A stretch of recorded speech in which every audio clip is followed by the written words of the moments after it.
Hello friends, let's run through one of the amendment of IS 1. So the name of the amendment is Disclosure of Accounting Policies. Amendment to IS 1, IFRS Practice Statement 2 and IFRS Practice Statement 2. So what does that mean? As the name says, Disclosure of Accounting Policies. The change is related to disclosure. It's not related to measurement, recognition or principles. It is only related to disclosure of accounting policies. So let's see now what is this amendment all about. At present, companies need to disclose all the significant accounting policies in their notes to accounts. However, the term significant is not defined under IFRS. Further, IASB received feedback to provide guidance on which accounting policies to disclose, and hence this amendment which states and replace the existing significant term with materiality. Further, four-step materiality process has been developed for further assisting companies in making materiality judgments. So if you see, ISB has basically amended the word significant which was there in the IS 1, that you need to uh, disclose all significant accounting policies. Now you have to rate that as a material accounting policies, and you need to disclose all your material accounting policies. So hence this amendment is being done. I'll let you know my view on this a little later. Now let's see one twist to this amendment which has been also available on the IFRS website. The board member Ms. Flores, while issuing the amendment, has dissented to it.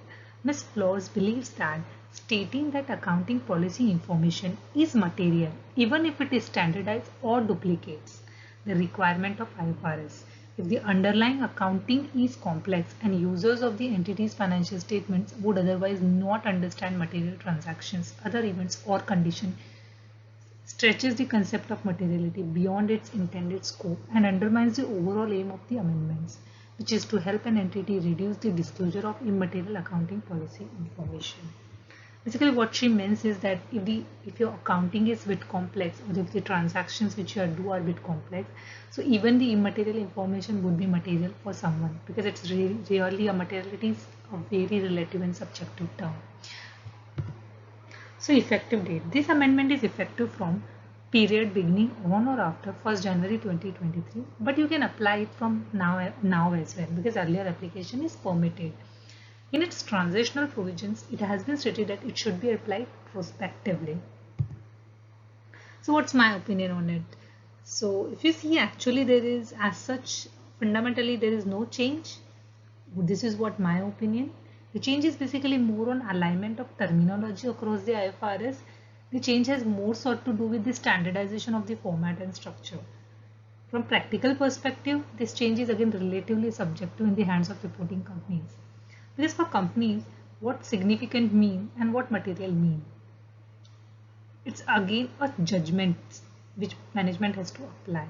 So it's again a subjective and relative terms in the hands of the reporting companies. But this change has, however, the effect that the alignment of terminology, like there has been many, materiality is a pervasive concept in the overall IFRS. Hence, replacing significant with the materiality will only make it more standardized and the more standardized format of the IFRS. Hence, I think this change makes sense. So what is a four-step materiality process? So this is basically only a guidance which has been given by IFRS, that how you should determine what is a material accounting policy and which is not a material accounting policy, and which policy you need to disclose. So this is a guidance. Again, management has to use their own judgment and process to follow this, but this is a process which has been provided under the guidance.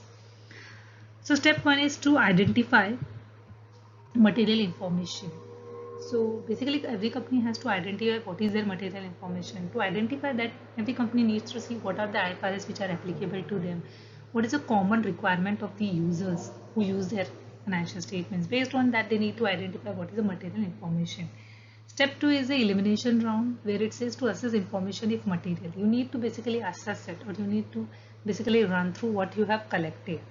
Based on that, you need to see that what is the material and what is out of, like in step 1 what is actually material, you need to filter at step 2.